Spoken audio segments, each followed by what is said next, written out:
नमस्कार. आपण पाहताय विचार मंथन. मी पांडुरंग पवार आपल्या सर्वांचं स्वागत करतो. मित्रांनो, आज सकाळीच एका माझ्या मित्राचा फोन आला आणि त्यानं फोनवर बोलत असताना मला स्पष्टच विचारलं की तू नेमकं आरक्षणाच्या बाजूनं आहेस की विरोधात आहेस. मी म्हटलं असं विचारण्याचं कारण काय की मी आरक्षणाच्या बाजूनं आहे की विरोधात आहे. तर त्यावेळेस त्यानं सांगितलं की मला अशी कधी कधी शंका येते की तू आरक्षणाच्या विरोधात आहेस आणि तुझ्या ज्यावेळेस पोस्ट वाचत असताना तसं मला कधी कधी वाटतं की आरक्षणाचा तू विरोध करत आहेस. मी म्हटलं त्याला तसं काहीही नाही. मी आरक्षणाच्या समर्थनातच आहे. मराठा समाजाला आरक्षण मिळालंच पाहिजे ही माझी स्वतःची भूमिका आहे. कारण मराठा समाज हा राष्ट्रीय संरक्षणासाठी आणि भारताचं भरणपोषणच जे काही समाज करतात शेती करून त्यापैकी प्रमुख असणारा हा मराठा समाज आहे. संरक्षण आणि भरणपोषण करणाऱ्या समाजाला जर तुम्ही आरक्षण देऊन त्यांचं संरक्षण करणार नाहीत येणाऱ्या काळामध्ये तर मग कोणाचं करणार. आणि मराठा समाजाला यासाठी आरक्षण दिलंच पाहिजे ही माझीसुद्धा तळमळ आहे. परंतु आरक्षणाच्या आडून काही अराष्ट्रीय तत्त्व, काही समाजविघातक तत्त्व मराठा समाजाच्या डोक्यामध्ये, अनेक ह्या युवकांच्या डोक्यामध्ये आरक्षणाच्या आडून वेगवेगळे भुंगे सोडत आहेत. ते भुंगे मला जरा लवकर दिसतात आणि मी त्याच्यावर जास्त बोलतो, त्याच्यावर जास्त लिहितो. त्याच्यामुळं अनेक जे काही विरोधक आहेत ते असा संभ्रम निर्माण करतात की माझा आरक्षणाला विरोध आहे. मी स्पष्टपणे आजही आपल्या सर्वांना सांगू इच्छितो की मराठा समाजाला लवकरात लवकर आरक्षण मिळालं पाहिजे. परंतु त्यांना आरक्षण मिळालं पाहिजे जे आज उद्ध्वस्त होण्याच्या मार्गावर आहेत, आर्थिकदृष्ट्या अतिशय विकलांग अवस्थेमध्ये पोहोचलेले आहेत. त्यांना आधी आरक्षण मिळालं पाहिजे, त्याच्यानंतर इतर लोकांना. पण जर कुठलीही पाहणी न करता, कुठल्याही प्रकारचं सर्वेक्षण न करता जे सरसकट मागतायत, मी त्यांच्याशी सहमत नाही. मी त्यांच्या विरोधात नाही, पण सरसकट मागणाऱ्यांच्या मी सहमतसुद्धा नाही. हे सुद्धा मला आज इथं स्पष्ट करायचं आहे. मित्रांनो, मराठा समाजामध्ये असे काही अराष्ट्रीय तत्त्व घुसलेले आहेत की ते दाखवत असताना आपल्याला मराठा समाजाला आरक्षण मागतोय असं चित्र निर्माण करत असतात. त्याच वेळेस जे काही अजून आमचे मराठा युवक आहेत, अजून अल्पशिक्षित मराठा युवक आहेत किंवा महाविद्यालयीन युवक आहेत, ह्या युवकांचा जो बौद्धिक विकास सुरू आहे, सर्व खाचखळगे या मागणीच्या पाठीशी असणाऱ्या लोकांच्या डोक्यामध्ये, कारस्थानी डोक्यामध्ये काही लोकांच्या अनेक काही संघटना आहेत. या संघटना किती कारस्थानी पद्धतीने काय काय गोष्टी मराठा समाजाच्या ह्या युवकांच्या, नवयुवकांच्या बुद्धीमध्ये घुसवत आहेत हे थोडंसं मला आधी दिसतंय. आणि म्हणून मी त्याचं वारंवार स्पष्टीकरण देतोय की आम्हाला अशा कारस्थानी लोकांच्या या कारस्थानापासून आमच्या नवयुवकांना सुखरूप वाचवावं लागणार आहे. हे खूप मोठं आव्हान आहे आणि ही माझी तळमळ आहे. मित्रांनो, मी शेकडो पोस्ट पाहिल्यात आरक्षणाच्या आडून समाजामध्ये बुद्धिभ्रम करणाऱ्या, समाजामध्ये वेगवेगळ्या प्रकारचे संभ्रम निर्माण करणाऱ्या अशा पोस्टचा अक्षरशः भडीमार सुरू आहे. आणि हे मराठा युवक करत नाही आहेत. मराठा युवकांना पाठिंबा देतोय अशा पद्धतीचं चित्र निर्माण करून काही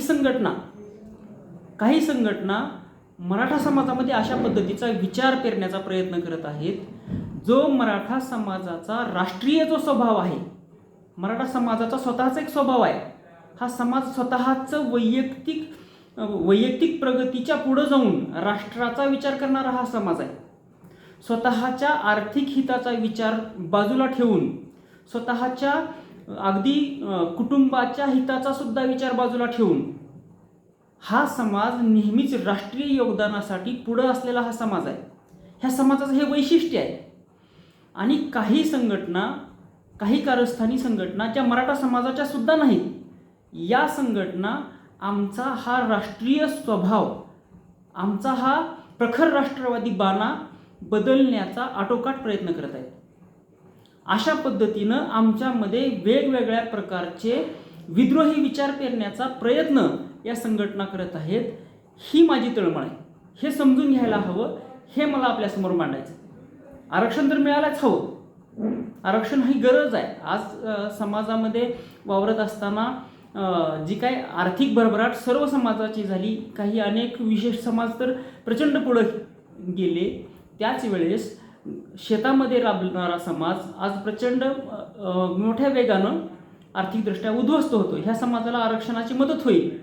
पण त्याच वेळेस ज्या पद्धतीचा एक विचार आमच्या डोक्यामध्ये घालण्याचा प्रयत्न सुरू आहे, हे सुद्धा समजून घ्या. मित्रांनो, आपण जर शेतकरी असाल तर सोयाबीनच्या पिकामध्ये अगदी लहान असतानाच एक 15 दिवसाच्या पिकाच्या अवस्थेमध्ये एक कीड त्याच्यावर आक्रमण करते आणि ती कीड सोयाबीनच्या बुडामध्ये जाऊन बसते, गाभ्यामध्ये, आणि ती अळी त्या सोयाबीनचा जो गाभा असते ते गाभा खाऊन टाकते. त्याला आपण खोडकीड म्हणतो.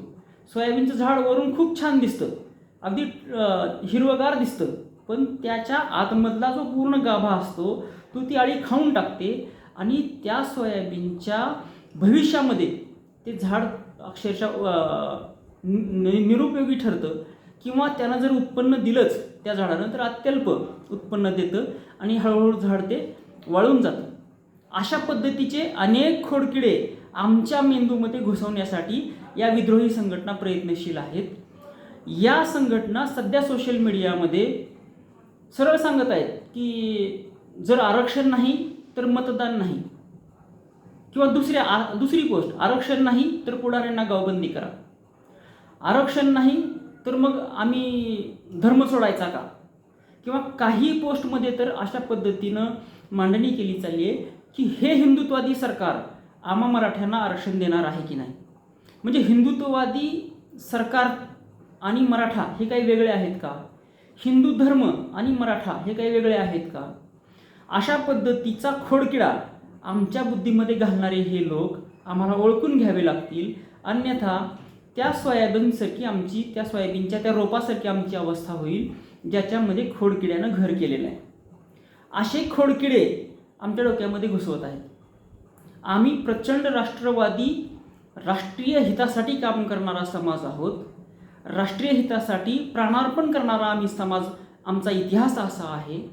आमच्या घरामध्ये शुभकार्य असलं आणि त्याच वेळेस जर काय सामाजिक संकट ओढवलं तर तिथंसुद्धा आम्ही घरातलं शुभकार्य बाजूला ठेवून त्या संकटाशी 2 हात करायला पुढे जाण्याचा आमचा वारसा आहे. स्वतः तानाजी मालुसरेंची किती मोठी ती प्रेरणादायी कथा आहे, ज्याच्यामध्ये तानाजी मालुसरे छत्रपती शिवाजी महाराजांना त्यांच्या मुलाच्या विवाहाचं निमंत्रण द्यायला जात आहेत आणि तिथं ज्यावेळेस कळतं की माँसाहेब जिजाऊ आणि छत्रपती शिवाजी महाराज कोंढाणा किल्ला घेण्याची योजना बनवत आहेत, त्यावेळेस ते सांगतात की मी वरबाप म्हणून मिरवावं आणि स्वतः राजांनी लढायला जावं. असं असेल तर मग आमच्या असण्याचा उपयोग काय? त्यापेक्षा लग्न नंतर करूया, आधी आम्ही कोंढाण्यावर स्वारी करायला जातो. म्हणजे घरातलं शुभकार्य बाजूला ठेवलं आणि राष्ट्रीय कार्यासाठी पुढं जाण्याचा हा वसा ह्या महापुरुषांनी आम्हाला दिलेला आहे. म्हणजे छत्रपती शिवाजी महाराजांकडून आम्हाला हे शिकायचं आहे की मावळे कसे घडले, तर राष्ट्रीय कार्य अगोदर स्वतःचं कौटुंबिक सुख असेल, कौटुंबिक प्रगती असेल, आर्थिक भरभराट असेल, शेतीतून मिळणारं उत्पन्न असेल, किंवा अनेक विषय असतील, ह्या विषयातल्या प्रगतीपेक्षा सुद्धा सामाजिक विषय, राष्ट्रीय विषय, राष्ट्रीय बांधणीचे विषय, याच्यासाठी आम्हाला योगदान द्यायचं आहे. हा वसा आम्हाला छत्रपतींनी दिलेला आहे. आणि आज आरक्षणासारख्या अतिशय गरजू असलेल्या विषयाच्या आड बसून काही मराठा नसलेल्या संघटना मात्र आमच्या डोक्यामध्ये आम्हाला मुख्य समाजापासून तोडून वेगळं करण्याचा एक हा खोडकिडा आमच्या डोक्यामध्ये घुसवत आहेत. आमच्या नवयुवकांच्या डोक्यामध्ये हा खोडकिडा घुसवत आहेत. हे आम्हाला समजून घ्यायचं आहे. मित्रांनो, आणखीन एक उदाहरण असंच देतो की कशा पद्धतीनं प्रखर राष्ट्रवादी असणाऱ्या मराठा युवकांच्या हातून असे अतिशय राष्ट्रविघातक विचारांचा प्रसार केला गेला. ही सत्य घटना आहे, असं झालेलं आहे. मित्रांनो, 26/11 हा जो दहशतवादी हल्ला मुंबईवर झाला, जवळपास 250 लोक तर जाग्यावरच मेले आणि जवळपास 200-250 लोक कायमस्वरूपी जायबंदी झाले.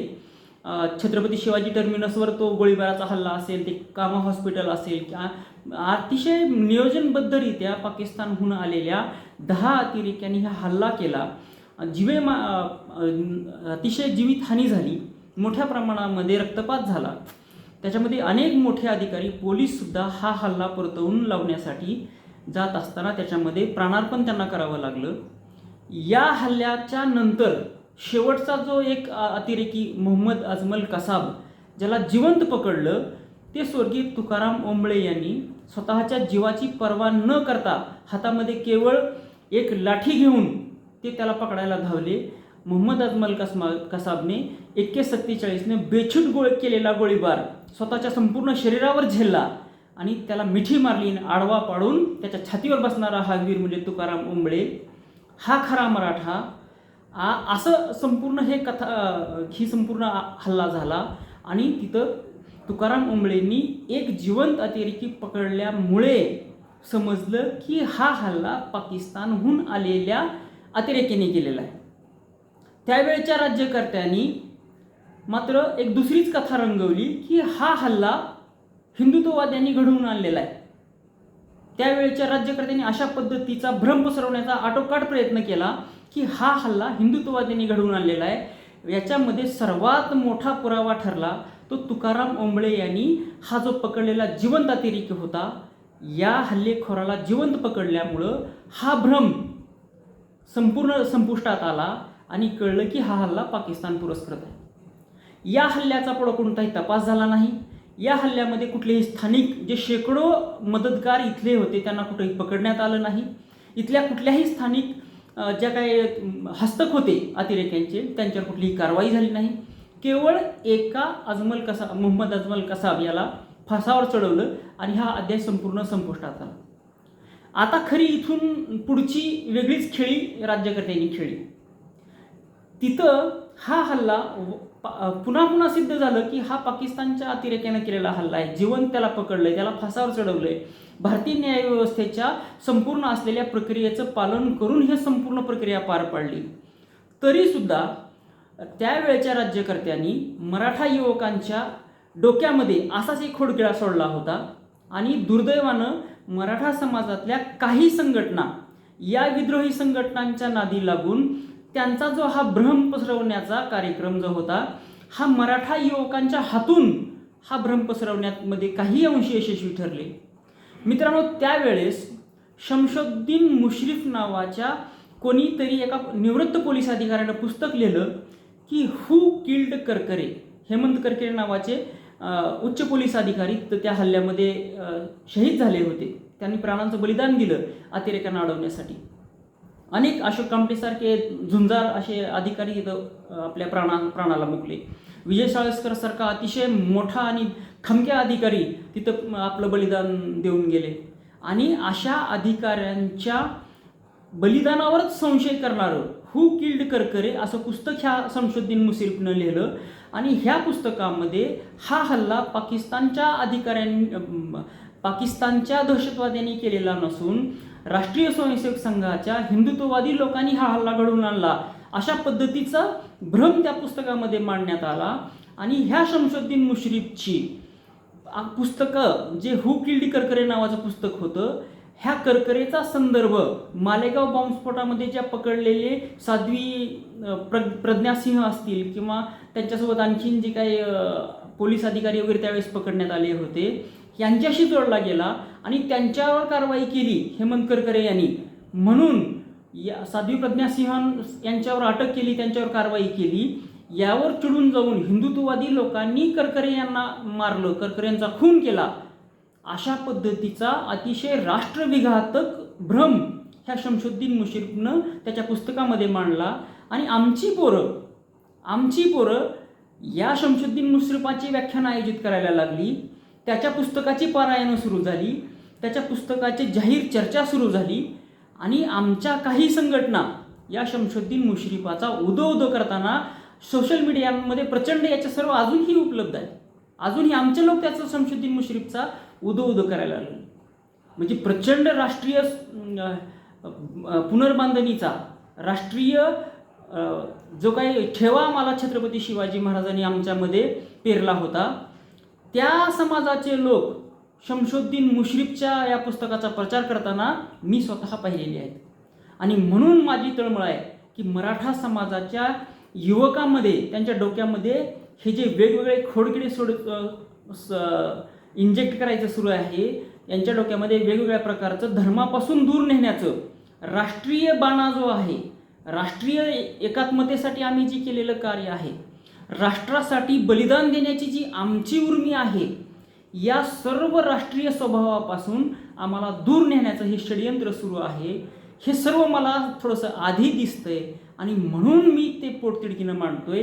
याच्यामध्ये जर कोणी मला जर आरक्षणाचा विरोधक ठरवण्याचा प्रयत्न करत असेल तर ते माझं दुर्दैव आहे, ते माझं दुर्दैव आहे.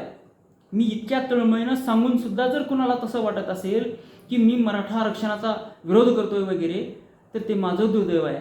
पण मित्रांनो, खऱ्या अर्थानं हे आम्हा मराठ्यांचं दुर्दैव आहे की आमच्यामधलाच कुणीतरी त्यांना फितूर झालेला आहे आणि आमच्यामध्ये ह्या शमशुद्दीन मुश्रीफांच्या पुस्तकाचं पारायण आमच्यामध्ये घडवतोय, त्याची व्याख्यानं आमच्यामध्ये घडवून आणतोय आणि आमचा राष्ट्रीय स्वभाव, आमच्या धर्मश्रद्धा ही विसर्जित करण्याचं काम सध्या सुरू आहे. मुख्य प्रवाहापासून आम्हाला अलग थलग पाडण्याचा प्रयत्न सुरू आहे.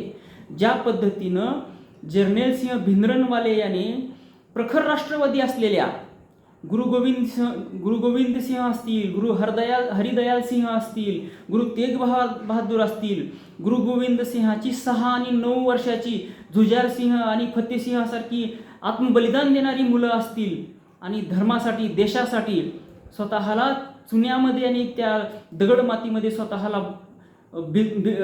अक्षरशः प्राणार्पण करणारी, त्या भिंतीमध्ये स्वतःला बुजवून घेणारी ही मुलांची ही पिढी ज्या शीख समाजामध्ये होती, सरदारजीमध्ये होती, त्या गुरु गोविंद सिंहाचा वारसा असणारा समाज, त्यातील काही लोक असेच पद्धतीनं बाजूला काढून त्यांच्या डोक्यामध्ये खलिस्तानचा खोडकिडा घालून त्यांना विस्थापित केलं आणि ते लोक जे प्रखर राष्ट्रवादी होते, जे प्रखर राष्ट्रीय धर्माचं पालन करणारे होते, राष्ट्रासाठी बलिदान करणारा हा वर्ग होता, त्या वर्गाच्या हातामध्ये वेगळ्या राष्ट्राचा खलिस्तानचा झेंडा देणारा हाच वर्ग आहे जो आज मराठा समाजामध्ये ही विद्रोहाची बीजी पेरतोय. मराठा समाजाच्या डोक्यामध्ये विद्रोहाचं बीज पेरून राष्ट्रीय कार्याचा स्वभाव असलेला हा स्वभाव बदलून मराठा समाजाला सतत संघर्षाच्या भूमिकेत ठेवण्याचं काम या संघटना करत आहेत. सतत संघर्षाचा किडा डोक्यामध्ये वळवळत राहील. कुठल्याच व्यवस्थेवर विश्वास उरणार नाही, कुठल्याच पुढाऱ्यावर विश्वास उरणार नाही, कुठल्याच देशाच्या आपल्या कार्यपद्धतीवर विश्वास उरणार नाही आणि तो समाज सतत संघर्षाच्या भूमिकेत कसा राहील अशा पद्धतीचा प्रयत्न काही संघटना आपल्यातील काही लोकांना हाताशी धरून करत आहेत. हा विषय आपल्या समोर मांडू इच्छितो. ही तळमळ जर आपल्याला समजत असेल, ही जर माझी आपल्याला तळमळ समजत असेल तर हा विषय अधिकाधिक लोकांपर्यंत पोचवा. आम्हाला आरक्षण हवं आहे, पण आमच्या धर्मश्रद्धा विसर्जित करून आम्हाला ते परवडणारं नाही. आम्हाला आरक्षण हवं आहे, पण आमचा राष्ट्रीय बाणा विसर्जित करून आम्हाला ते अजिबात परवडणारं नाही. आम्हाला आरक्षण हवं आहे, पण छत्रपती शिवाजी महाराजांनी जो विचारांचा वसा, जो राष्ट्रीयतेचा वसा जो आमच्यामध्ये रुजवला आहे, हा जो विचार आहे, हा विचार बाजूला ठेवून आम्हाला एक कुठली तरी उपलब्धी आम्हाला परवडणारी नाही. हा विषय आपण समजून घ्यावा, एवढीच तळमळ. धन्यवाद.